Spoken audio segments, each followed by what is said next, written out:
बिस्मिल्लाहिर्रहमानिर्रहीम अस्सलाम वालेकुम खुशामदीद सबको आज के नई वीडियो में। अल्लाह बरकत दे सबके खानों में, रिज़्क़ में और जायकों में। तो आज हम बनाएंगे चिकन कीमे की जो है मैकरोनी। किस तरह बनती है, बहुत ही मज़ेदार रेसिपी बनने वाली है हमारी। साथ में जुड़े रहिए और वीडियो को पूरा वॉच किए ताकि आपको स्टेप बाय स्टेप हर चीज़ का पता लग सके। तो स्टार्ट करते हैं रेसिपी। कढ़ाई ले लेनी है, इसमें जो है कुकिंग ऑयल डाल देना है। कुकिंग ऑयल गर्म होते ही हमने जो इसमें डाल देनी है अदरक लहसुन जो चॉप किया था, वो कूटा हुआ अदरक लहसुन इसमें डाल देंगे। और इसके साथ जो है इसमें प्याज डाल देंगे। एक ओनियन जो है काट दिया, इस तरह से चॉप कर लिया था, वो इसमें डाल देंगे। तो प्याज को याद रखें ज़्यादा नहीं पकाना है, 2 से 4 मिनट के अंदर प्याज आपने सिर्फ नरम करना है।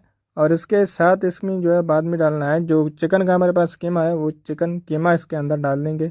अभी जो प्याज तकरीबन हो चुका है 2 से 4 मिनट में। अभी जो है कीमा जो हमारे पास था वो इसमें डाल दिया। अभी कीमे को इसमें कुक करेंगे। इसमें जो है पहले तो मिक्स करना है अच्छी तरीके से। इस तरीके से आपने कीमे को मैश करना है चम्मच की मदद से, और इसको जो है मिक्स करना है। कुछ देर के लिए इसकी बुनाई करेंगे। जब इसका जो है पानी ये छोड़ेगा, जो पानी पूरा खुश्क हो जाएगा, तो इसमें हमने नमक ऐड करना है। हस्बे जायका जो सॉल्ट ऐड कर देंगे। इसके साथ जो है इसमें रेड चिली पाउडर जो है वो भी इसमें डाल देंगे हस्बे जायका। तो ये चीज़ें डालने के बाद इसको जो है फिर से बुनाई करेंगे। ये जो लाल मिर्ची है इसका जो है कलर छोड़ेगी, इसका चिकन जो कीमा है इसका कलर हो जाएगा बिल्कुल चेंज। तो कुछ देर इसको बुनाई करने के बाद इसको फिर से कवर करके और कुक करने के लिए छोड़ देंगे। उतने टाइम में हम बाकी जो मसाला है थोड़ा वो मिक्स कर लेंगे, बना लेंगे। तो कुछ हमने केचप लिया है प्याली में, उसके साथ जो है अभी इसमें ऐड करेंगे 2 टेबल स्पून जो है भर के इसमें डाल देंगे टमाटो प्यूरी के। और उसके साथ अलावा इसमें ऐड कर देंगे सोया सॉस के 2 चम्मच भर के इसमें डाल देंगे। 2 टेबल स्पून जो है सोया सॉस डालेंगे और इसको जो है मिक्स करके रख देंगे अलग साइड पर। और जो है अभी इसका कवर हटाया है कढ़ाई का। अभी कीमा तकरीबन अभी तैयार होने वाला है। अभी इसने पानी पूरा खुश्क कर दिया है। अभी इसके ऊपर जो है फ्लेक्सिबल चिली जो है लाल मिर्च कुटी हुई है, धड़ा मिर्च, वो डाल देंगे थोड़ी जायके के लिए। पहले हमने याद रहे कि लाल मिर्च पिसी हुई डाली थी, वो कलर के लिए थी।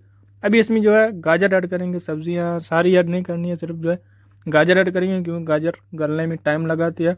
तो इसलिए फर्स्ट इन गाजर को थोड़ा पहले ऐड करेंगे। तो इस तरीके से इन चीज़ों को जो है कुक करते रहना है और इसको अभी कुछ देर के लिए कवर करके भी पकाएंगे।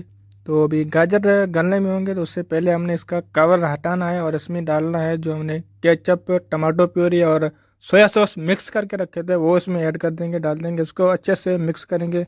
अभी जो है इसकी 2 से 4 मिनट इस तरीके से मिक्स करना है, इसकी थोड़ी सी पकानी है, बुनाई करनी है। उसके बाद इसको फिर से कवर कर देंगे। 4 से 5 मिनट के लिए इसको कवर करके छोड़ देंगे। तो अभी 4 से 5 मिनट बाद इसका फिर कवर हटाएंगे और इसको जो फिर से मिक्स करेंगे अच्छे तरीके से। उसके बाद जो है इसमें जो हमने कैप्सिकम हमारे पास लाल में भी है और कलरफुल, उसमें जो है हरी भी है, ग्रीन भी है और लाल भी है, दोनों इसमें जो है डाल देंगे। शिमला मिर्च जो है वो डाल दिया है, चॉप की हुई थी। और अभी इसको जो है फिर से मिक्स करके अच्छे तरीके से मज़ीद इसको जो है कुक करेंगे। कुछ देर के लिए इसको फिर से कवर कर देंगे कैप्सिकम डालने के बाद जो है। तो ढक्कन देकर और ढक्कन हटाकर भी आपने इसकी जो है मेहरबानी करके चम्मच चलाते रहना है ताकि इसकी जो है लगे नहीं, तरह जो है वो लगे नहीं। अभी हमने जो है मैक्रोनी वो साइड पर जो है बॉयल करके रख दिए थे। इतना तो आप लोगों को पता है कि मैक्रोनी किस तरह बॉयल करते हैं। तो मैक्रोनी को जो अभी हमने इसमें डाल दिया है। तो चिकन कीमा और वेज का जो हमारे पास मसाला था उसमें जो हमने मैक्रोनी डालकर अच्छे तरीके से अभी मिक्स कर लिया है। अभी इसमें हमने डालना है थोड़ा सा ऑर्गेनो थोड़ा सा डालेंगे इस पर जायका। और उसके बाद इसको अच्छे तरीके से मिक्स करेंगे और इतने में जो हमारी मैक्रोनी हो जाएगी तैयार। इसको ढक्कन दे देंगे 4 से 5 मिनट के लिए। उसके बाद ढक्कन हटा के इसको जो है मिक्स करेंगे। तो हमारी मैक्रोनी जो है मसाला इधर हो चुके हैं यहाँ पर बिल्कुल तैयार और रेडी। इस टाइम करेंगे डिश आउट। और उसके साथ आप लोग ये बताएं आप लोगों को आज की वीडियो और रेसिपी जो है कैसी लगी। यह मैक्रोनी की स्पेशल जो है रेसिपी, इसे आप लोग घर पर बना सकते हैं आसानी, किसी परेशानी और दिक्कत के बगैर। तो ये जो रेसिपी है ये ज़रूर ट्राई कीजिएगा। हमारी ऊपर जो है मोज़रेला जो है चीज़ और उसके साथ जो है केचप इसकी खूबसूरती के लिए डाल सकते हैं। अगर नहीं आता आप लोग इसको स्किप भी कर सकते हैं। एक बात बताऊं आप लोग यार, कंजूस नहीं बना करे, कमेंट और लाइक ज़रूर छोड़ दिया करें। कमेंट बॉक्स में अपना फीडबैक जो है ज़रूर दिया करें हौसला अफजाई के लिए, और उसके साथ लाइक ज़रूर छोड़ दिया करें। तो जाते जाते लाइक कमेंट शेयर ज़रूर कर दिया करें। अल्लाह हाफिज़।